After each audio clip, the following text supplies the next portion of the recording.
आनंद वो गुरुजी, अरे आप सच सच बताइए गुरुजी, मेरा भाई कहाँ है? आप छुपा रहे हैं कुछ, बताइए।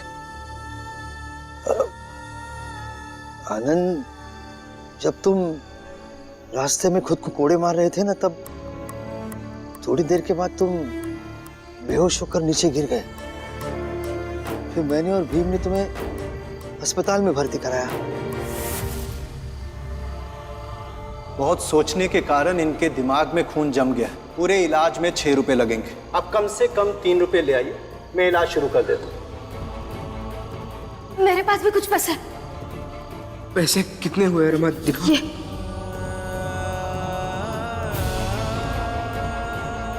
ये औरत मेरे जलपान गृह से पैसे चोरी कर यहाँ लेकर आई है। आपको पैसे चोरी करने के जुर्म में गिरफ्तार किया जाता है। जब तक तुम पैसे वापस नहीं करते तब तक रमाबाई थाने में ही रहेगी। गुरुजी आप ये बताइए, भीम कहाँ है? भीम भी खुद को कोड़े मारकर पैसे कमाना चाहता था, लेकिन मैंने और फुलिया ने रोक दिया उसे। वो अभी भी पैसे की व्यवस्था करे ही कहीं गया होगा। आ जाएगा। मेरा भाई। मुझे भी जाना है इसके पास। रुकिए, बचे हुए पैसे पहले जमा होंगे, उसके बाद ही आप कहीं जा सकते हैं। तब तक यहीं ठहरिए। डॉक्टर साहब, अब मेरा भाई अकेला संघर्ष कर रहा है, आप मुझे जाने दीजिए। हम दोनों भाई मिलकर जल्दी से पैसा इकट्ठा कर लेंगे और सब कुछ चुका देंगे आपका। जाने दीजिए डॉक्टर साहब। देखिए, चुपचाप यहाँ बैठिए, वरना मुझे हॉस्पिटल के सुरक्षा कर्मियों को बुलाना पड़ेगा। ठीक है, बैठिए यहाँ।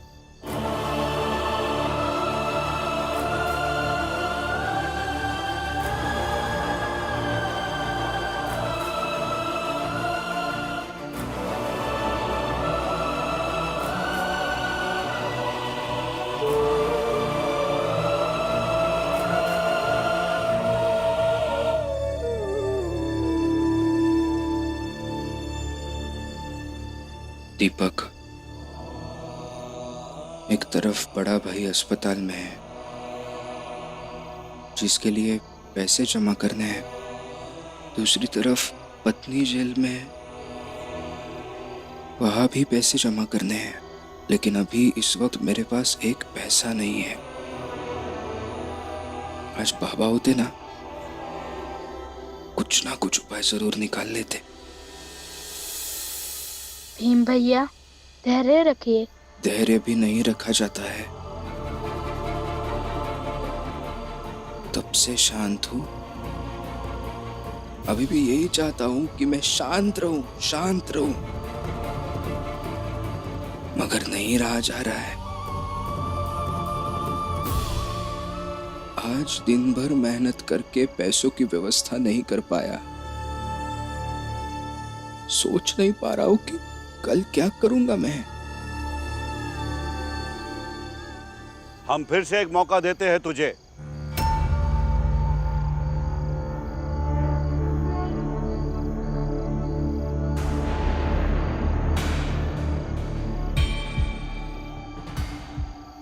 भीमराव, हम तुझे एक मौका और देते हैं। सोच ले, शुद्धिकरण करवा ले और हमसे पैसे ले ले। भीमराव,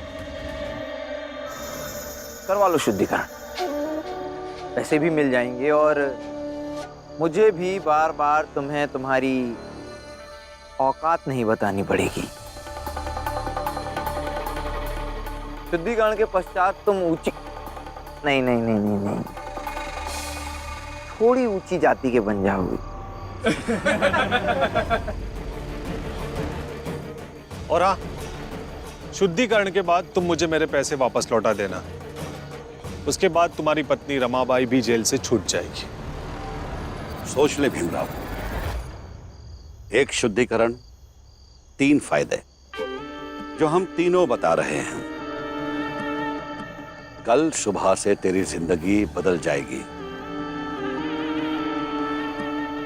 शुद्धिकरण करवा लिया तो अच्छे के लिए, वरना बुरे के लिए। फैसला तेरा।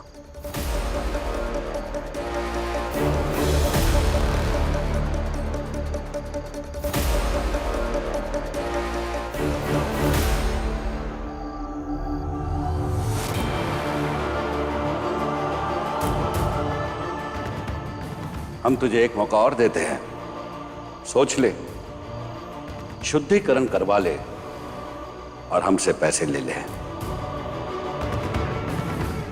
करवा लो शुद्धिकरण, पैसे भी मिल जाएंगे और मुझे भी बार बार तुम्हें तुम्हारी औकात नहीं बतानी पड़ेगी। शुद्धिकरण के बाद तुम मुझे मेरे पैसे वापस लौटा देना। उसके बाद तुम्हारी पत्नी रमाबाई भी जेल से छूट जाएगी।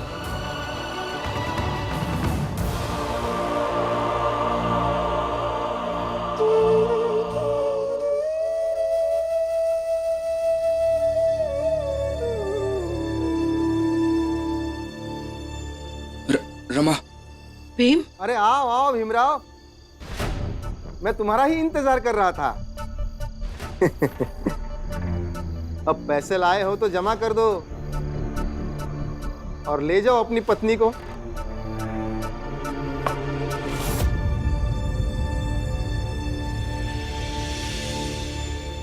कुछ बोलोगे? पैसे नहीं हो पाए। नहीं हो पाए? फिर यहाँ क्या करने चले आए? रमा से मिलने आया हूं। अरे भीमराव, ये पुलिस थाना है, कोई पति पत्नी के मिलन करने का स्थल नहीं कि मुंह उठाया और चले आए। कैसी हो तुम रमा? मैं ठीक हूँ। भीमराव, क्या बताओ तुम्हें, अरे बहुत दुखी और अफसोस में है तुम्हारी पत्नी।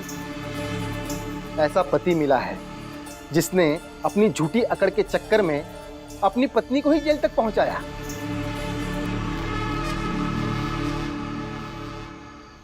बुआ, रमा, मैंने सच में बहुत कोशिश की, अभी भी कर रहा हूं, लेकिन कुछ नहीं हो पा रहा है। कैसे कुछ नहीं हो रहा? आपकी कोशिश करने से लोगों के जीवन की शांति भंग हो रही है। पेशा से जो दरोगा है, उनके मन की पीड़ा भी बढ़ रही है, कहीं आप सफल ना हो जाए।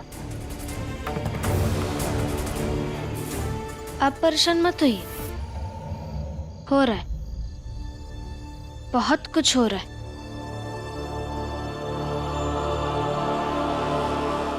सिर्फ पैसे ही नहीं मिल रहे,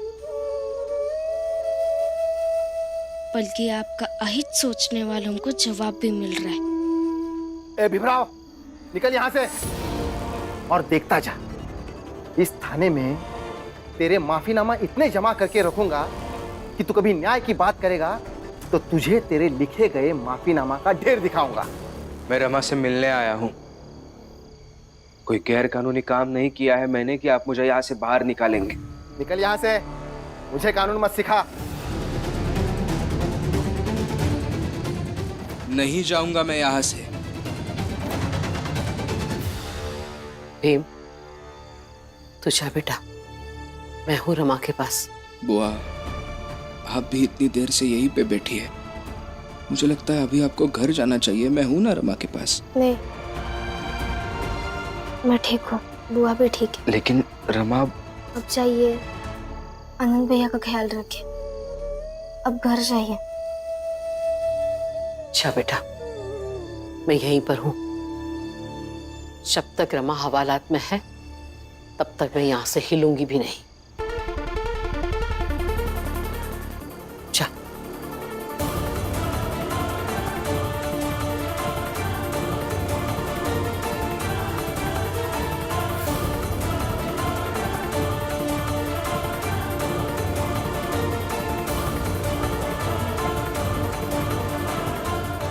इस भीम के जैसा ढीठ आदमी कभी देखा नहीं। देखेंगे कैसे? मेरे पति भीमराव अंबेडकर जैसा इस दुनिया में कोई है ही नहीं। और ये जो आप बार बार माफीनामे की बात कर रहे हैं ना, एक दिन आप खुद मेरे पति को माफीनामा लिख कर देंगे। वो दिन कभी नहीं आएगा। देखते हैं।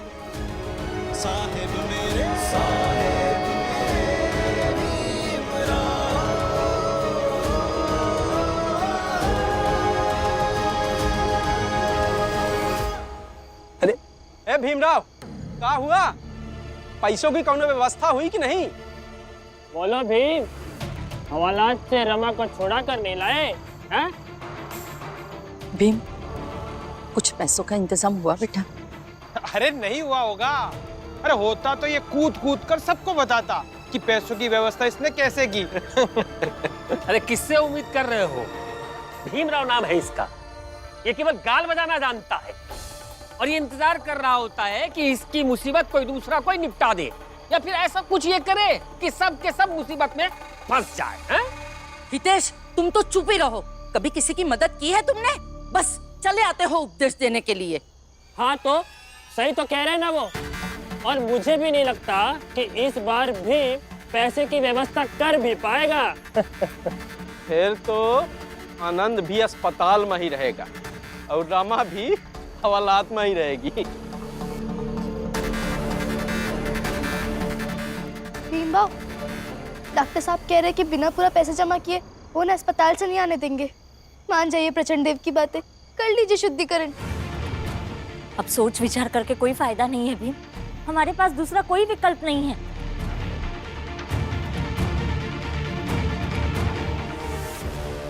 प्रचंड देव, नरोत्तम जोशी और साधव भी यही कह के गए,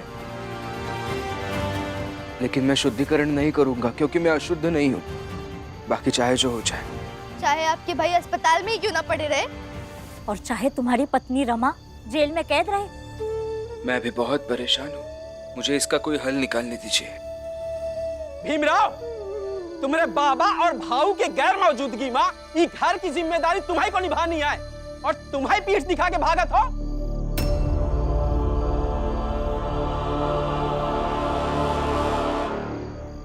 जैसे ही तुम उसे ये एहसास दिलाओगे कि आज उसका बाप और उसका बड़ा भाई उसके साथ नहीं है, वो वैसे ही रुक जाएगा।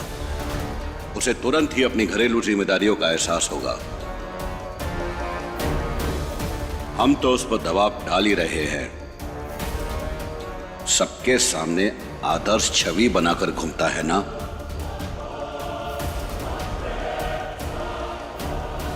तुम्हें उसकी आदर्श छवि पर ही चोट करना है। आज की तारीख माई परिवार में तुम्हारी इकलौते मर्द हो और तुम्हारे बाबा और भाऊ के न रहे पर सबसे बड़े तुम्हारी हो। तो हम ये देखना चाहते हैं कि बड़े आदर्श की बात करने वाला ये भीमराव अब कौन किस्म का आदर्श स्थापित करता है? हा?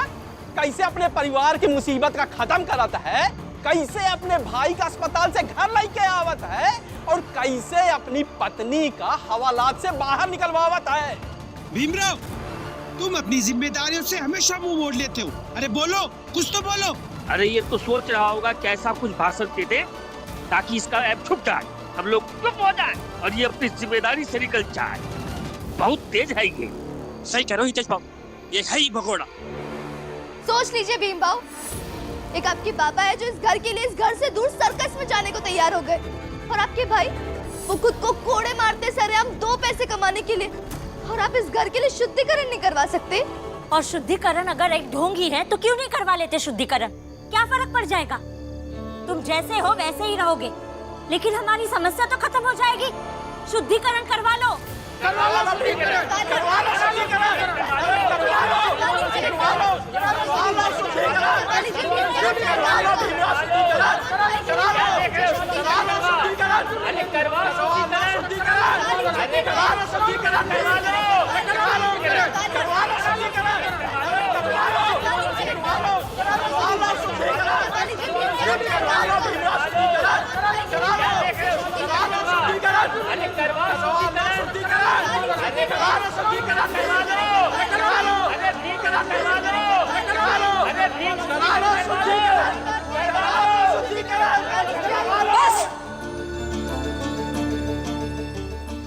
चुप हो जाओ सब।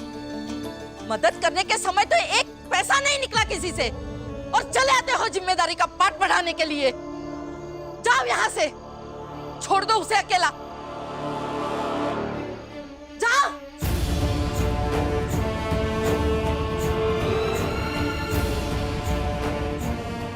चलो भैया।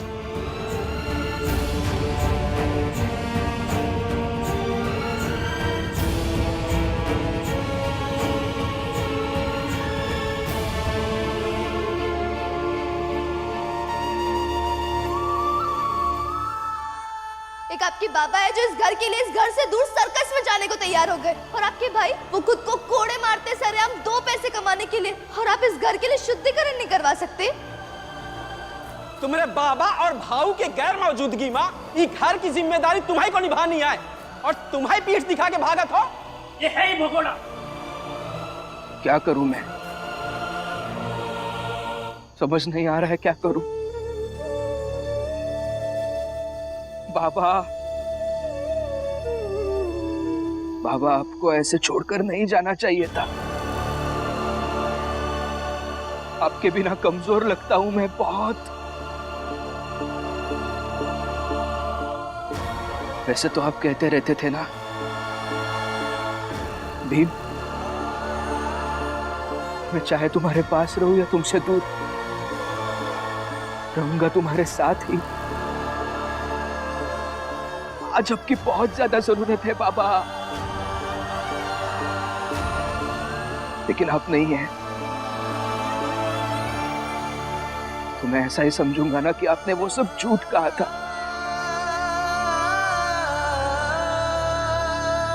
ये रात, ये चाल के लोग, ये हालात और आपका कहा गया वो झूठ, ये सब डरा रहा है मुझे। हाँ बाबा, आपका बेटा डर रहा है,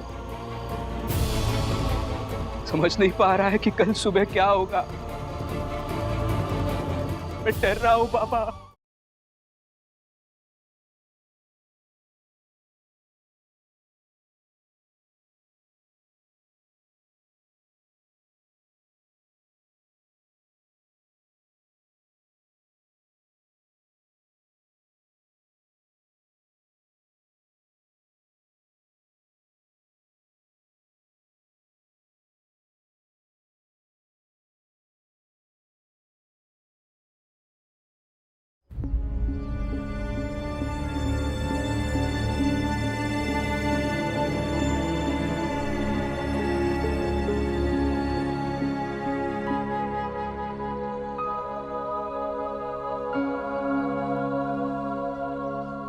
आइए आइए, इधर लेकर आइए, आराम से। हाँ, आराम से लेकर आइए।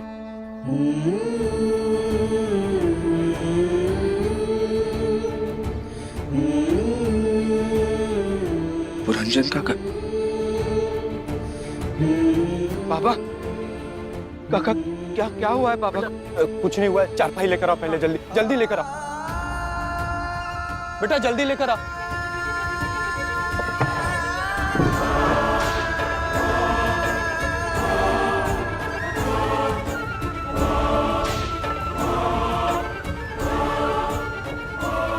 क्या हुआ इन्हें?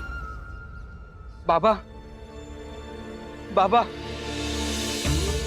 बाबा,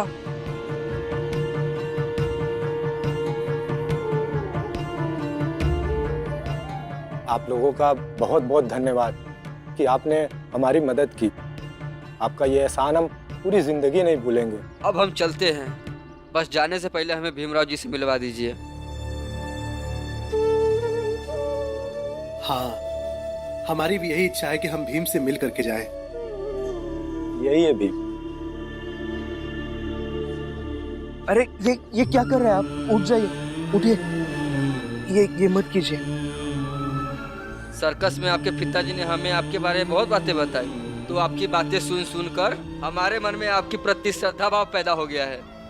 हम भी छोटी जाति के हैं, लेकिन आपके संघर्ष विचारों को सुन करके ऐसा लगता है कि हमारे भी दिन बदलेंगे।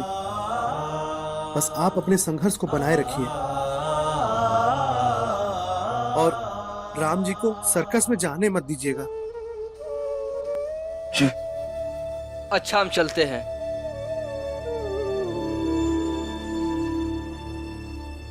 काका, क्या हुआ है बाबा को?